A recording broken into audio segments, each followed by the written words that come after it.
Do you know that around 100 million plastic utensils are discarded across the United States every single day?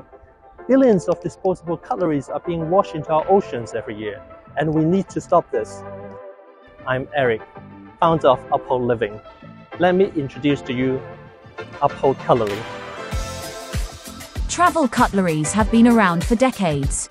Well, they are usually designed for camping, and simply not compact enough, or a bit too awkward really, to go with daily outfit. Uphold Cutlery is the most compact set of full-function cutlery available in the market. Our team innovates on folding geometries, enabling the utensils to fold flat inside the storage case, no bigger than your regular card case.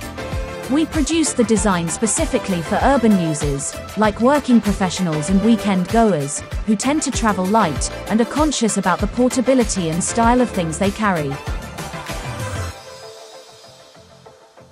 In June 2022, California became the first state to pass a new law to phase out single-use plastics.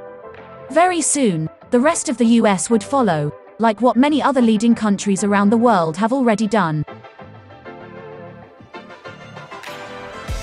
We need your support to bring the Uphold Cutlery to life. We're starting from the average person's lifestyle habits, so we can eliminate single-use plastics altogether. Please join us.